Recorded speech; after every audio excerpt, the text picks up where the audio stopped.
Oi, Marcos. Oi, Rochélia. Tudo bem? Como vocês Oi, estão? Xéria, tudo bem? Olá, boa tarde, boa noite aqui em Bem-vinda. Israel. Bom, vamos lá. Rochélia, a gente já fez uma entrevista sobre validação de diplomas. Talvez o pessoal não viu ainda. Eu vou te pedir para você se apresentar de novo. Me fala quando que você fez aliar, onde você morava no Brasil. Fala um pouquinho de você. Tá bom. Então, eu sou a Xéria, prazer. Eu fiz aliado do Brasil em 98, já estou muitos anos aqui em Israel, sou uma olá bem vaticana, né, bem veterana. Eu sou do Rio de Janeiro, sou filha do Rabino Stauber, para quem conhece, e eu vim para Israel em 98, já formada, eu me formei em Direito na UFRJ e fiz aliar para Israel em 98, onde eu conheci meu marido e, graças a Deus, tenho uma aliar muito bem sucedida e eu estou muito feliz. E nos últimos anos, quer dizer, eu sou advogada há muito tempo, né? Eu me formei no Brasil e depois eu fiz a revalidação em Israel e já sou advogada em Israel há 20 anos. Eu já sou 7 anos notária pública e nos últimos anos, acho que desde 2016, 2017, quando começou a crescer a aliado do Brasil, eu passei a me dedicar a trabalhar com os Olim do Brasil, né? Que é uma coisa que eu adoro fazer, né? Poder realmente ajudar, poder, assim, dar a minha parte, né? A minha ajuda aos Olim. Então, o meu escritório hoje, ele se especializa em revalidações de diplomas, né? Olim que chegam e querem revalidar o diploma, trabalhar na área deles, na área de graduação, na profissão que trabalham no Brasil, e que querem continuar trabalhando em Israel na mesma área. Eu realmente ajudo em todo o processo de revalidação do diploma e de colocação no mercado. Essa é a primeira coisa. Eu também faço toda a parte de direitos reais, né? Direitos reais é o direito imobiliário, né? Alocações, compra e venda de imóveis, e eu tenho trabalhado muito com o Olim do Brasil nos últimos anos nessa área, e isso me emociona muito porque eu vejo como as pessoas criam raízes aqui em Israel, né? Que compram um pedacinho de terra, está criando raiz aqui em Israel. Claro. Isso, assim, me emociona bastante, me faz muito bem. E eu faço também outras áreas do direito, né? Civil, comercial e sucessões, né? Que também é algo bem interessante, né? Toda a parte de heranças e tudo mais. E graças a Deus, eu estou assim muito feliz e feliz por estar aqui com vocês.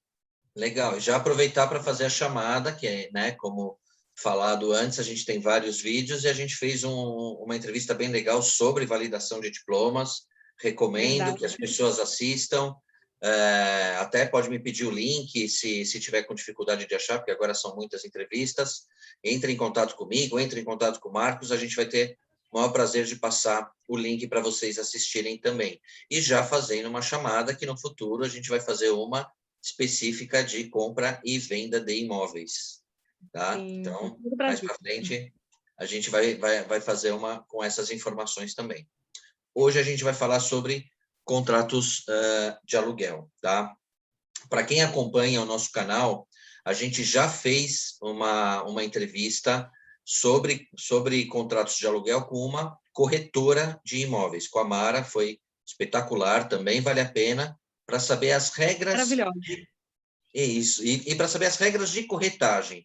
Então, é um pouquinho antes, como que procura o imóvel, quais algumas das regras, né, para procurar, para locação e etc. Agora a gente vai falar da parte legal, da parte contratual, né? Não só o que tem que prestar atenção antes, e também saber um pouquinho do que pode acontecer para evitar possíveis problemas, tá? Então, Isso. recomendo a todos aí que vejam também as outras lives, que elas são complementares.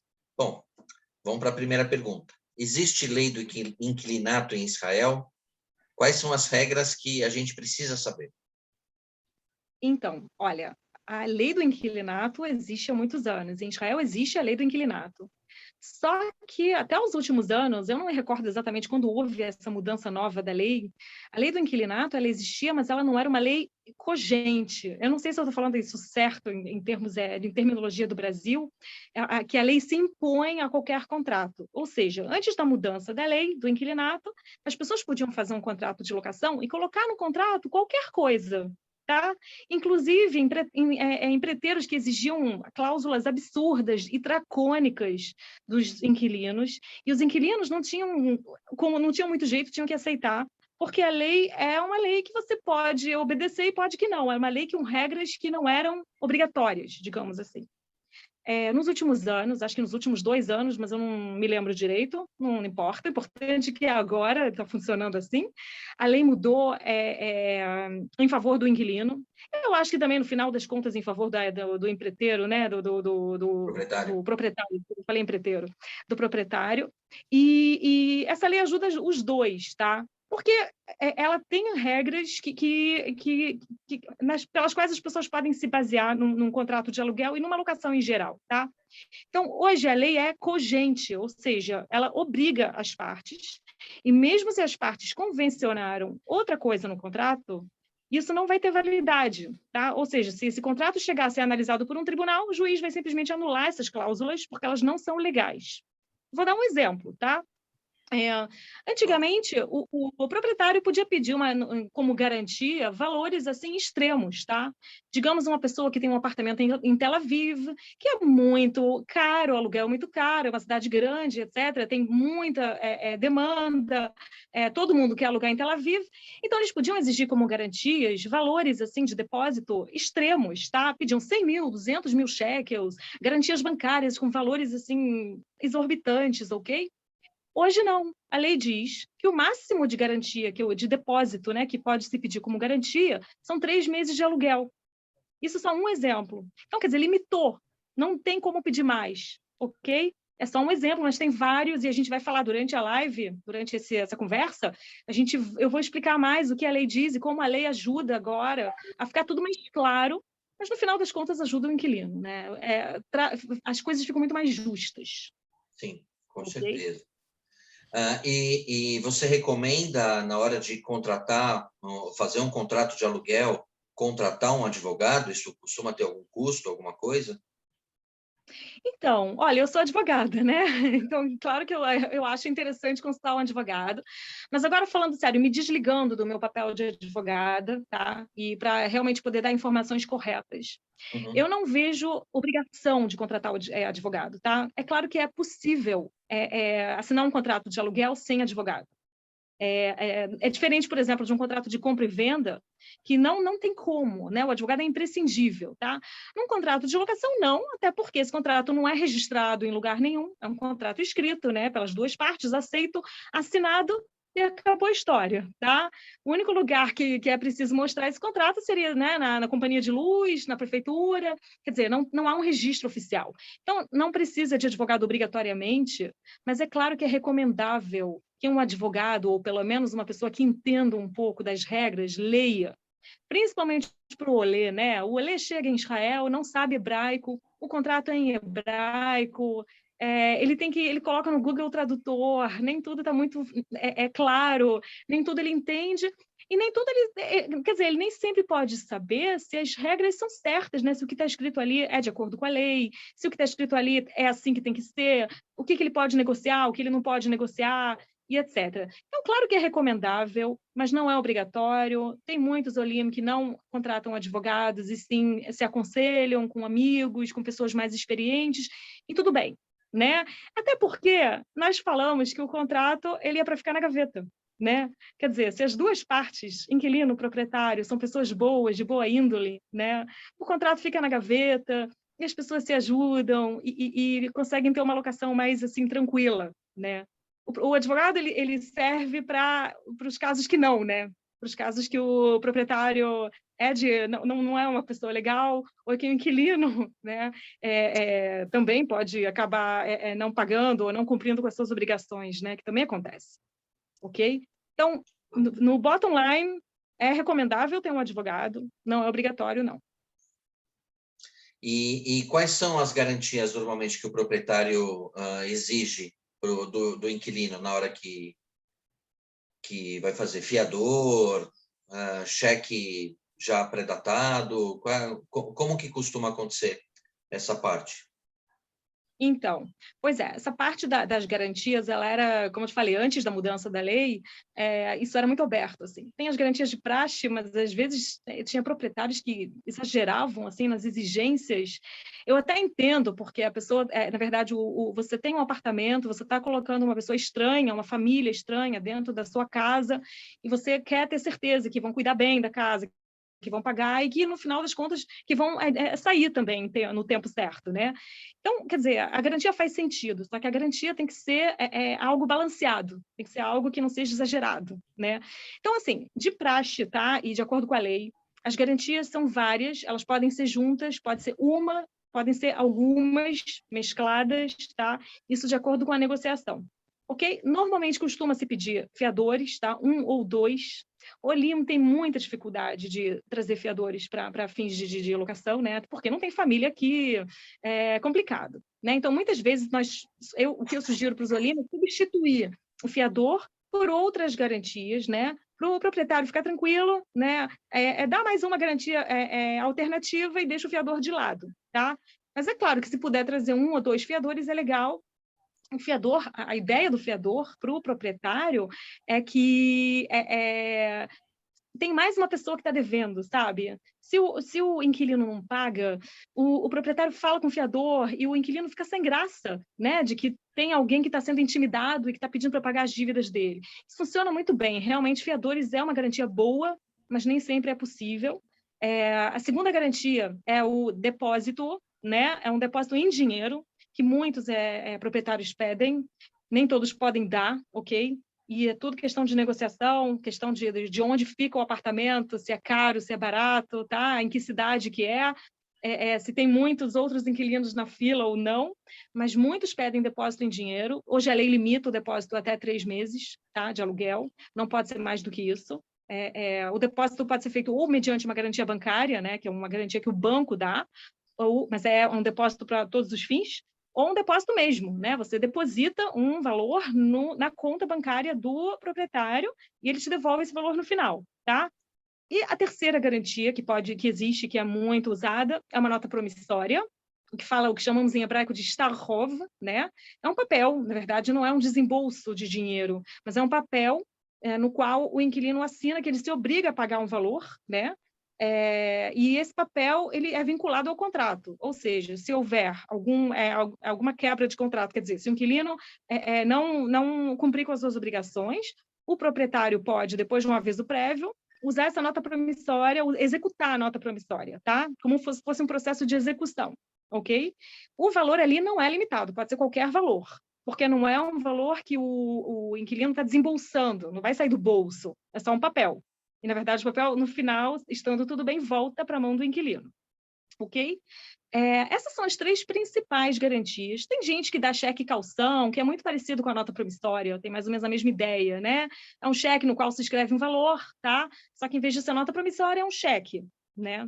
Então, essas são as garantias. Tem mais algumas, tem mais uma ideia. Tem gente que faz assim, pede também 5 cheques em branco para pagar as despesas, né? Como se fosse o IPTU, né? A Arnona para a prefeitura, a luz, gás, condomínio. Então, o inquilino dá 5 cheques em branco, sem data, né? Só em favor da prefeitura, em favor da companhia de luz, gás, condomínio, e o proprietário pode usar em caso de não pagamento do inquilino. Claro que tudo com aviso prévio, né? Pelo menos eu, nos meus contratos, eu sempre peço que esteja escrito que tem que dar um aviso prévio para o inquilino antes de usar qualquer garantia, porque muitas vezes o inquilino nem sabe que infringiu o contrato. Ele nem reparou que chegou uma conta para pagar, estava em hebraico, ele não entendeu, não entendeu o que estava escrito lá. Sabe como é que é? Ou um condomínio pediu para pagar a dívida, só que ele não sabia que era o condomínio, quem era que está no condomínio. Então, quer dizer, é interessante para a Olim, principalmente, que o proprietário dê um aviso prévio, olha, você está devendo, tá? Se você não pagar em 7 dias, eu vou usar as garantias, né? Para dar uma chance para o olê poder, né, assim, entrosar e entender o que está acontecendo. Então, são essas as garantias, podem ser usadas juntas ou separadas. Normalmente usa-se duas de todas essas alternativas. Até deixar claro que cheque em branco em Israel é comum. Aqui no Brasil, o pessoal, né, fica de... Eu não, mas acho que o pessoal fica de cabelo em pé. Eles ficam assustados. Mas é Olha normal só, e pode confiar, né? É confiável, é comum, é uma prática comum em Israel. fica guardado, fica depositado na mão do proprietário. Muitas vezes, quando tem advogado no meio, fica na mão do advogado, em fidúcia, assim, né? Guardado. E aí o inquilino fica mais tranquilo. Mas nem sempre tem advogado, então fica na mão do proprietário. E no contrato está escrito que eles têm que devolver, né? Então ele não vai poder usar esses cheques assim. Tem um documento regendo esses cheques e todas as outras garantias, né? Claro, claro. Bom, caso eu aluguei um apartamento por 1 ano e passou 6 meses, eu quero sair, né? Antes de acabar o contrato. Eu posso fazer isso? Tem multa? Aqui no Brasil você paga multa, resolvido. Mas como que é isso em Israel? Olha, em Israel é completamente diferente, tá? Os contratos de locação normalmente são de 12 meses, é o mínimo, para não ser considerado temporada, tá? Para ser considerado contrato mesmo, para moradia. Inclusive porque as prefeituras, para poderem colocar o IPTU, né, a Arnona, que chama aqui em Israel, IPTU, que é equivalente ao IPTU, para poder colocar no nome do inquilino, para ele pagar as contas, o contrato tem que ter no mínimo 12 meses. Então, é o mínimo, tá? E muita gente fica assustada, os meus clientes, 12 meses é muito tempo. As pessoas não entendem que aqui em Israel o tempo voa, tá? 12 meses passam rapidinho, então é suficiente e é bastante tempo para se acostumar ao lugar, à casa e etc. Normalmente as pessoas renovam para mais 12 meses e não querem sair antes. Mas é claro que acontece, né? Acontece das pessoas quererem sair por N motivos, né? E isso é muito complicado. A princípio, o inquilino não pode sair no meio, ele se obriga a pagar o aluguel para o tempo que ele se comprometeu. No caso, 12 meses, ele tem que pagar por 12 meses. Claro que mês a mês, né? São dados 12 cheques, né? Pré-datados.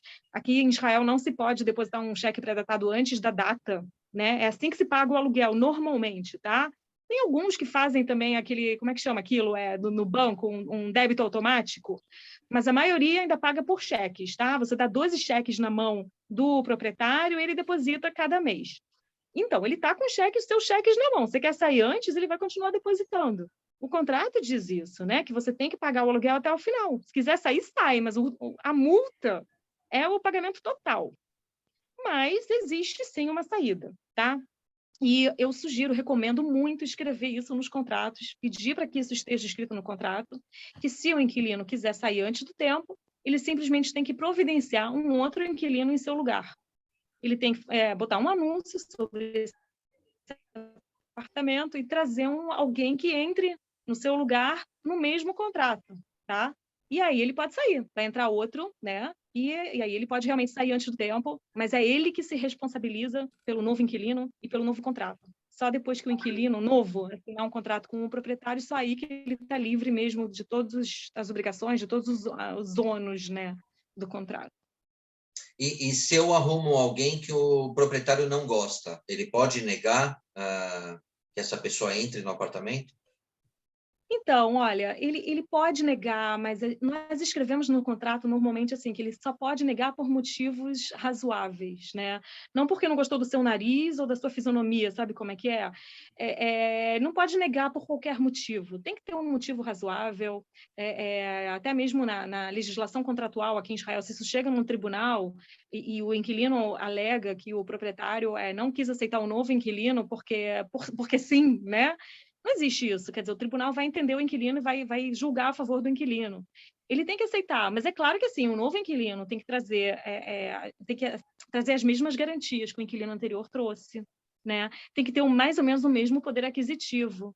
Quer dizer, se o proprietário verifica e vê que um novo inquilino é uma pessoa que não tem condições de pagar, mesmo dizendo que vai trazer as garantias, mesmo assinando o contrato, é claro que ele tem direito de dizer, olha, não gostei dessa pessoa, essa pessoa não combina com esse contrato, tá? Então, ou seja, ele pode negar por motivos razoáveis, mas não por motivos aleatórios. Entendi. E o proprietário, ele pode pedir o apartamento durante a vigência? Então, eu tô querendo, eu alugo meu apartamento, eu sou um proprietário, eu tenho um apartamento que está alugado e eu quero me mudar para esse apartamento e eu tenho um contrato vigente. Eu posso tirar o inquilino no meio do contrato para ir morar lá ou para vender ou alguma coisa assim? Então, excelente pergunta, eu vou te falar por quê. Porque é um exemplo da nova, de como as mudanças da lei do inquilinato melhoraram a situação, tá?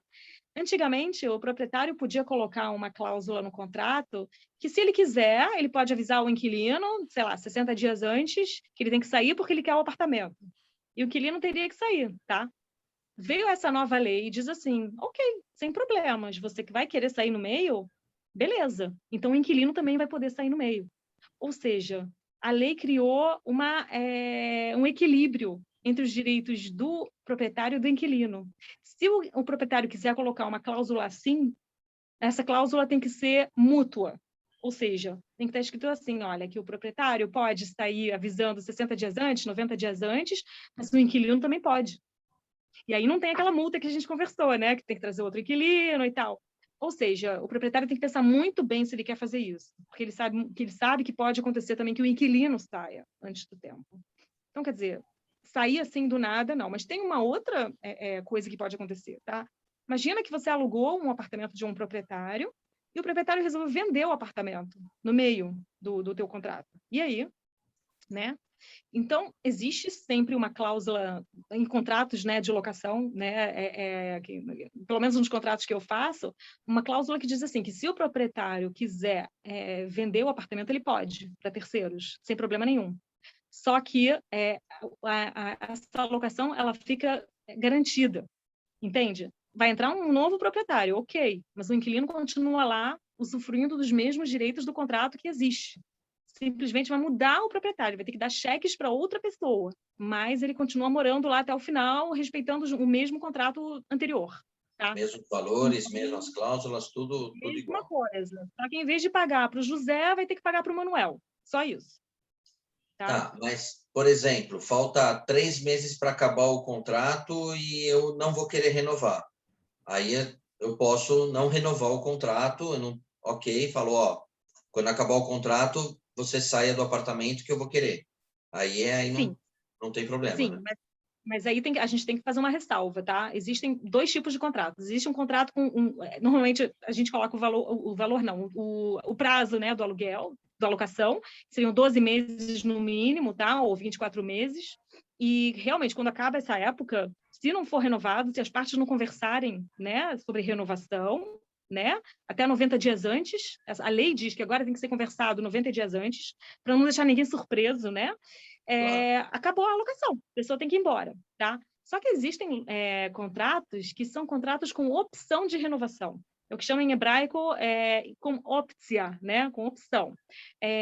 O contrato já tem uma opção de renovação no contrato. Ou seja, está escrito assim, que o prazo da alocação é 12 meses, mas o inquilino tem o direito de avisar que vai renovar por mais uma época, ou por mais 2 épocas.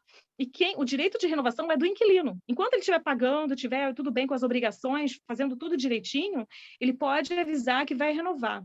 E aí o proprietário não pode dizer nada. Ele tem que aceitar essa renovação, entende?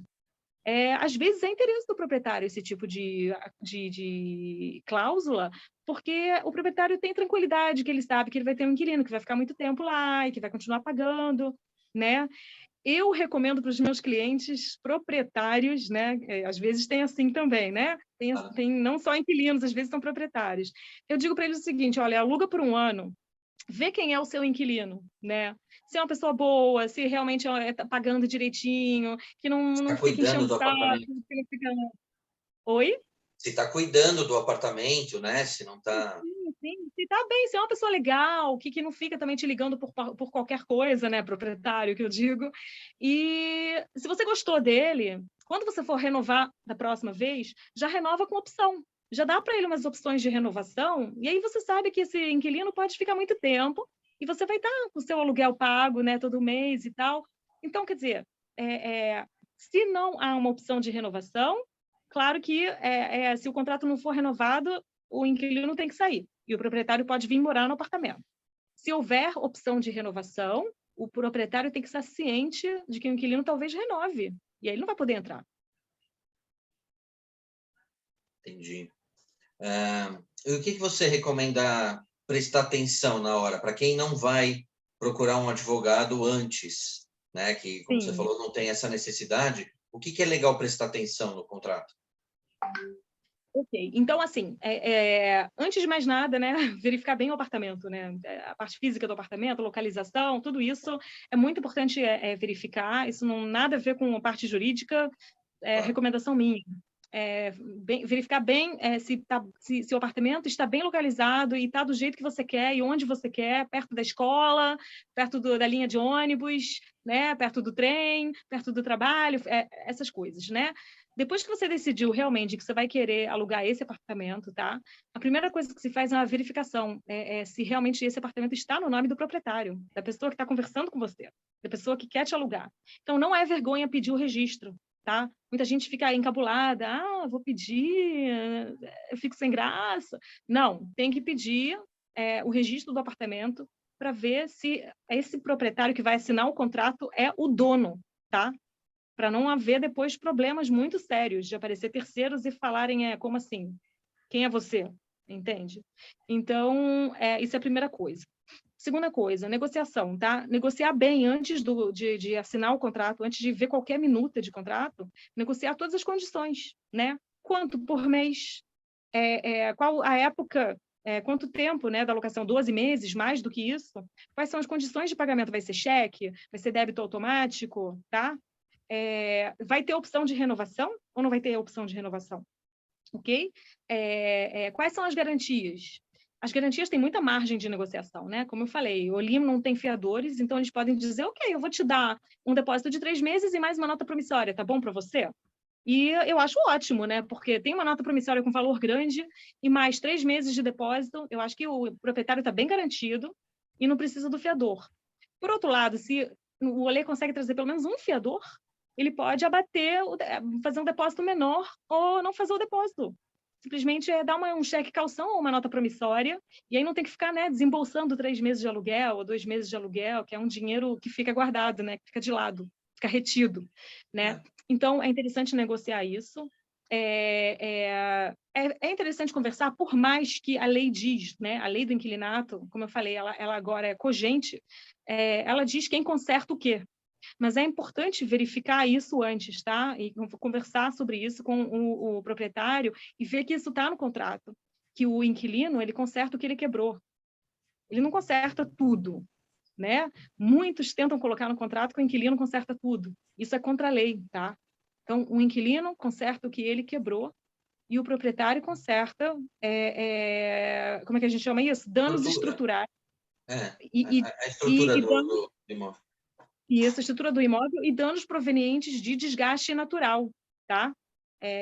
Claro que em um imóvel, né, muita coisa desgasta naturalmente e não foi culpa do inquilino. Então, isso é o proprietário que vai ter que consertar. Existem contratos, né, que realmente é comum, que os proprietários pedem sim que o inquilino, por exemplo, conserte os aparatos elétricos, né? Tipo assim, ar-condicionado, máquina de lavar, essas coisas. E realmente, assim, se o inquilino concorda, é algo que é possível colocar, tá? Mas, a princípio, o inquilino só conserta o que ele quebrou, todo o resto é o proprietário, tá? E é importante também estar escrito no contrato que reparos que são urgentes, né? E o que são reparos urgentes? São reparos que atrapalham a moradia razoável do inquilino no apartamento. Então, reparos razoáveis têm que ser consertados em 48 horas, ok? Então, essas coisas têm que prestar atenção, que tem que estar no contrato para não dar margem a desavenças depois.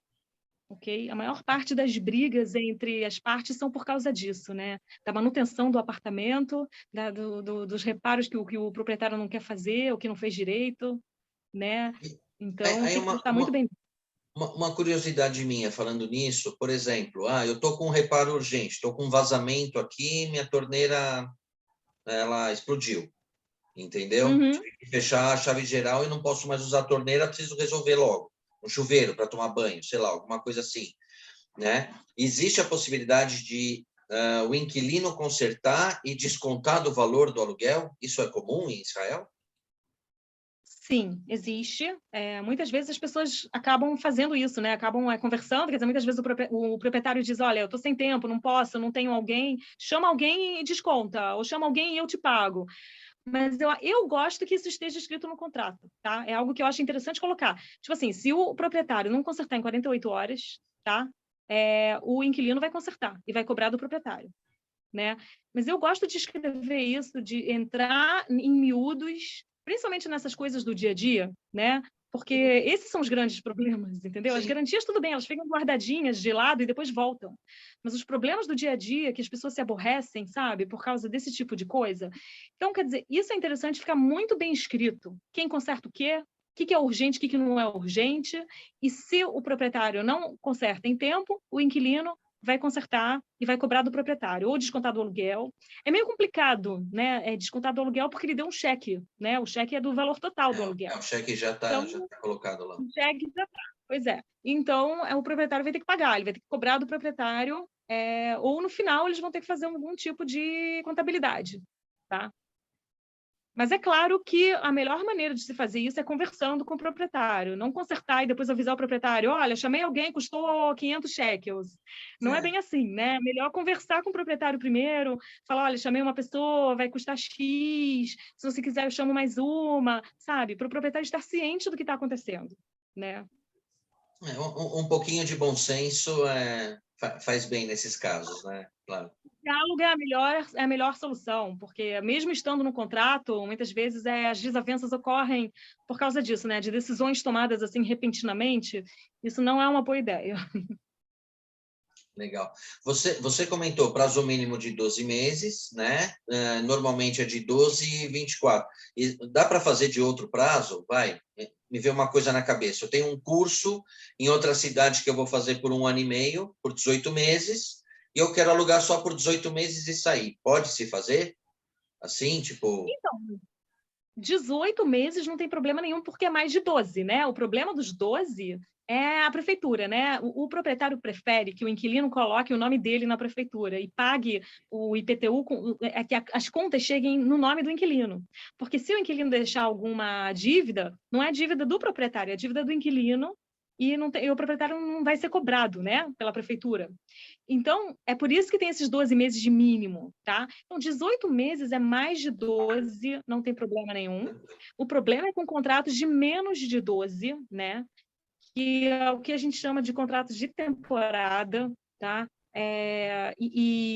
Esses contratos são possíveis, mas eles são um pouco diferentes, né? Em vários sentidos, mas também nessa parte de prefeitura e de pagamento de despesas, normalmente o que o proprietário faz, ele engloba no aluguel as despesas. Quer dizer, o aluguel, o valor da locação vai ser maior, porque vai estar incluído lá a luz, mais ou menos, né? Uma conta mais ou menos né? Uma média, e o IPTU, e o gás, e etc. E aí o inquilino não tem que pagar nada, só paga o aluguel, entendeu? É normalmente o que acontece em contratos de temporada, porque senão o proprietário vai ter que correr atrás do inquilino para cobrar essas coisas, e isso não é legal, né? Quer dizer, não é uma coisa que o proprietário gostaria de fazer, ok? É isso. E lembrando um parênteses importante, que o Oleh Hadash tem isenção do Arnona, né? Pois é, tirou as palavras da Então, minha boca, eu ia falar isso. É interessante que o Olê coloque o nome dele, que eu coloque a Arnona no nome dele, porque ele tem, não sei se é isenção, mas ele tem um desconto muito grande, né? A partir do momento que ele é Olê chega a Hadash. 90%. Chega a 90% Pois é, de desconto. pois é. Então, é um desconto muito significativo.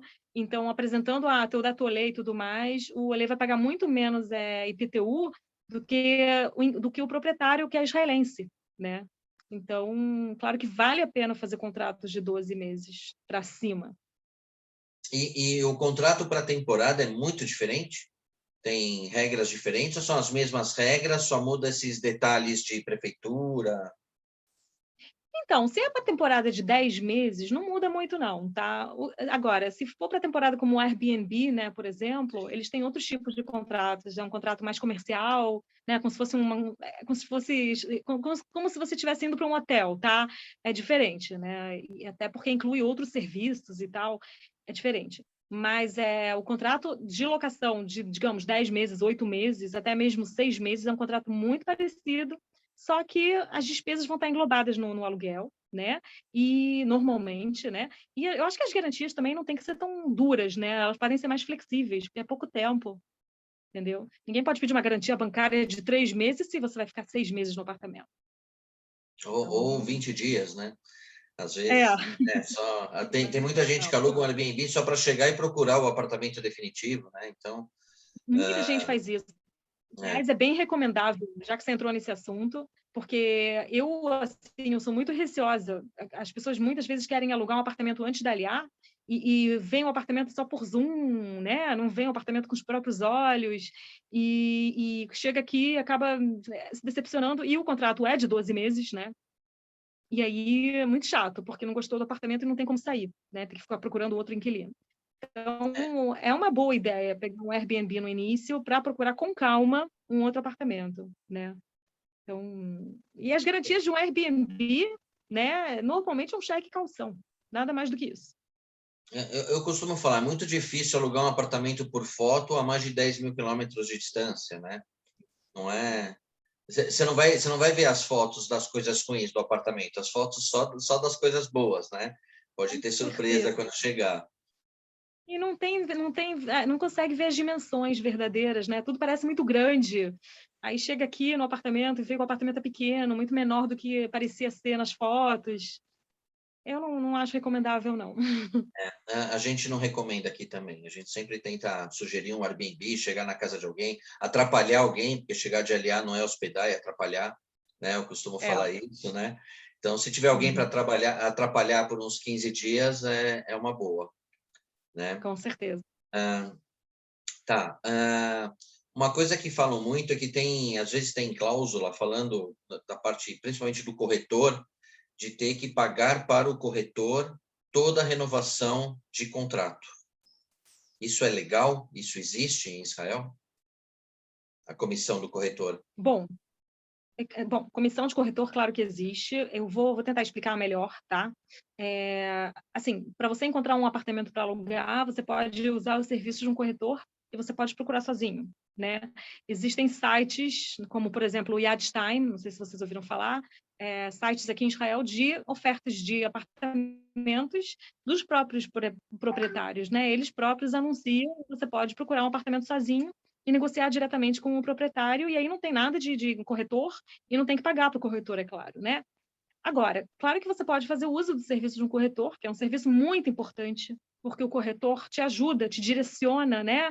Ele consegue te encontrar o melhor lugar, ele te escuta o que você quer, ele encontra o melhor produto de acordo com as suas necessidades. É um serviço, né? Então, o corretor é importante, mas nem todo mundo quer, porque é um valor, assim, aqui em Israel o corretor cobra um mês de aluguel, né? Pelo contrato, né? Por ter te achado um apartamento. Porque a parte do corretor termina depois que ele achou, né? Acabou. Ele não tem responsabilidade jurídica sobre esse contrato nem nada. Então, o corretor, a princípio, você só paga quando você contrata os serviços dele e paga uma vez. Se você vai renovar o contrato no próprio apartamento que você já está, ok? Você não vai pagar para o corretor de novo. E uma cláusula dessas é ilegal. Eu quase não vejo uma coisa dessas e o corretor que cobra uma coisa dessas, ele está agindo contra a lei. Não pode. O que acontece que sim, e que muitos alunos se revoltam, tá? É o corretor cobrar das duas partes. Ele cobra do proprietário e cobra do inquilino, tá? Muitas vezes o proprietário ele anuncia mediante um corretor, né? E aí o inquilino que vê o apartamento tem que pagar também para o corretor, porque o proprietário escolheu que é um corretor para fazer o anúncio. Sabe como é que é? E isso é meio controverso, tá?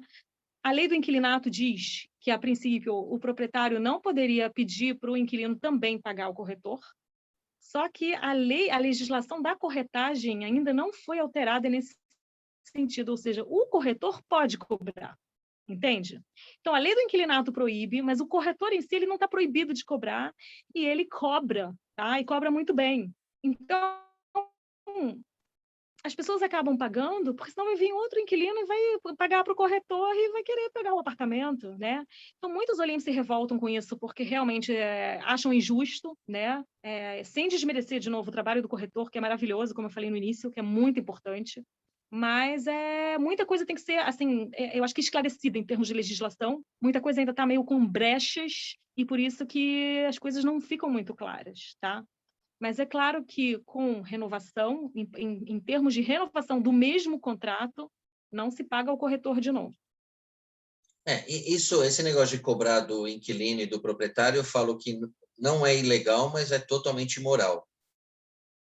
Mais ou menos isso. Do nosso ponto de vista, né? Porque do ponto de vista do corretor não é.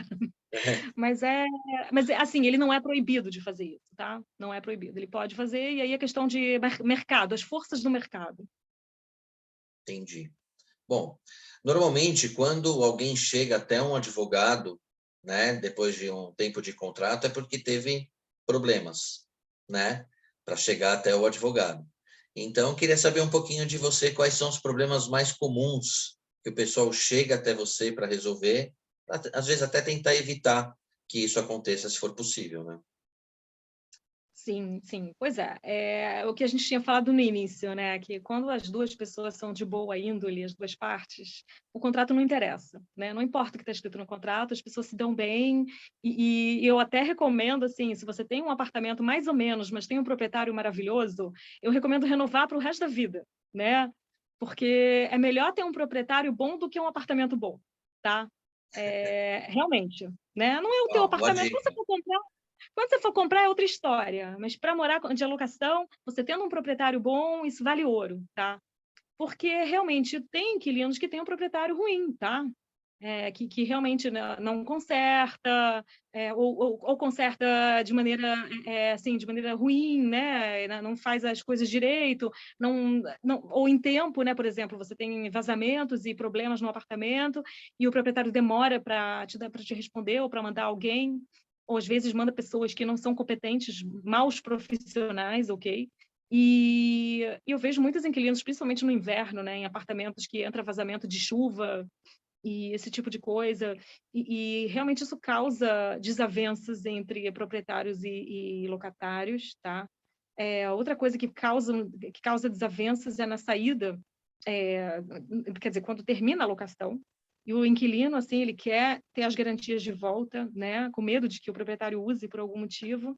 A princípio, pela lei, tá, e pelo contrato também, o proprietário ele tem 60 dias para devolver as garantias. Porque ele quer ver que está tudo certinho, né? Que não tem dano, que realmente pagou todas as contas. Mas muitos proprietários de má índole, eles podem usar essas garantias para segurar para cobrar dinheiro do inquilino, que às vezes o inquilino não tem que pagar, ok? Eles procuram, né, a força, reparos no apartamento. Você quebrou aqui, você quebrou ali, eu vou te... Entendeu? E usam as garantias para cobrar reparos do inquilino que não são verdadeiros, que não foi o inquilino que fez, o que não era para ele pagar, tá? É por isso que, aproveitando, eu recomendo que antes de entrar em qualquer apartamento, né, alugado, tirar fotos de todo o apartamento, das paredes, dos quartos, das janelas, ok? Realmente para mostrar que, olha só, esse tipo de dano que estava aqui já existia, ok? Não fui eu que quebrei, isso aqui já estava, ok? E isso é mais fácil de provar depois na justiça, se precisar chegar na justiça, que não fui eu, tá? Não foi o inquilino, né? É claro que existem outras desavenças, né? O contrário, né? De parte do inquilino que não paga, inquilino que não cuidou bem, e etc, né?